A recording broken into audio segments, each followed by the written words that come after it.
रामदास साहेब, मराठा समाज धनगर समाजासंदर्भात आज एक महत्त्वाची बैठक आहे, ती पार पडते. काय नेमकी बैठकीमध्ये चर्चा होणार, कारण की आरक्षणाचा मुद्दा आहे, तो महत्त्वाचा गाजत आहे.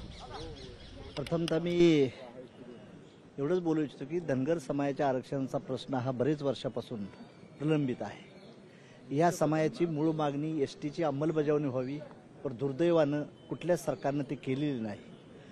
त्याबद्दल ज्यावेळेस देवेंद्रजी फडणवीस मुख्यमंत्री होते त्यावेळेस आम्ही आदिवासीच्या 13 योजना धनगर समाजाला तत्सम योजना लागू करण्यासाठी 1000 कोटीचं बजेट टाकलं होतं. पण दुर्दैवानं आचारसंहिता लागल्यानंतर त्यातला 1 रुपया सुद्धा त्या समाजाला मिळाला नाही. नंतरची अशी अवस्था झाली की नंतर कोरोना आला, दुसरं सरकार आलं, त्यामुळं बजेट काय मिळालेलं नाही. त्यामुळं त्या समाजाच्या मुलांना, मी डेअरी मिनिस्टर असल्यामुळं डेअरीच्या जागा आम्ही धनगर समाजाच्या मुलांच्या हॉस्टेलसाठी दिलेल्या होत्या. त्याचं देखील अजून कार्यवाही पूर्ण झालेली नाही. प्लस धनगर समाजाच्या मुलांना फॉरेनला जाण्यासाठी जी स्कॉलरशिप पाहिजे होती त्या स्कॉलरशिपमध्ये देखील पैसे पाहिजे त्या प्रमाणात बिलकुल कुठल्याच ह्याने तरतूद केलेली नाही.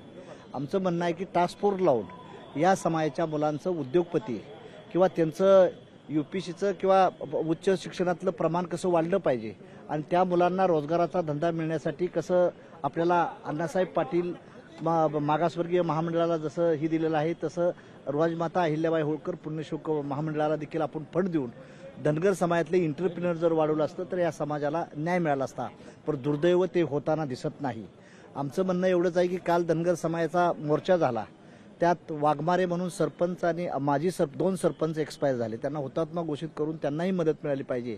आणि धनगर समाजाला मुळात म्हणजे हे केंद्रात नेऊन मुख्यमंत्री महोदय साहेब आणि दोन्ही उपमुख्यमंत्री महोदयांना विनंती की आपण केंद्रात जाऊन ह्याचा ओरिजिनल आदिवासी समाज आहे त्याला मध्ये टाका आणि आता लेफ्ट आउट एसटी मधला धनगर आणि तत्सम जाती टाकणाऱ्या एसटी मध्ये त्यांना B शेड्यूल करून जर या धनगर समाजाला न्याय देण्याचा प्रयत्न केला तर फार चांगला आहे.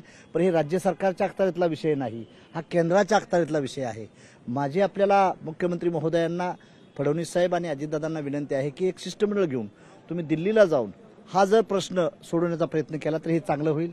आणि धनगर समाजातल्या लोकांना देखील मी सांगू इच्छितो की इलेक्शन आल्यापुरतं आपण हे करून चालणार नाही.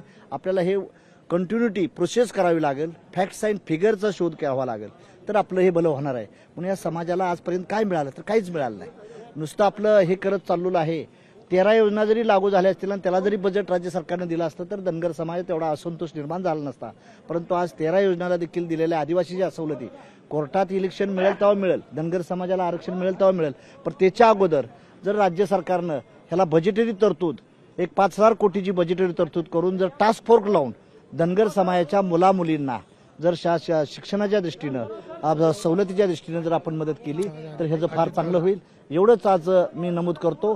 आणि धनगर समाजाचे जे 2 वाघमारे सरपंच आणि गंगाखेड तालुक्यातले गेलेत त्यांना हुतात्मा घोषित करून राज्य सरकारने त्यांना मदत करावी आणि धनगर समाजाला अंमलबजावणी करण्याची करावा प्रयत्न, एवढीच आपल्या माध्यमातून विनंती करतो.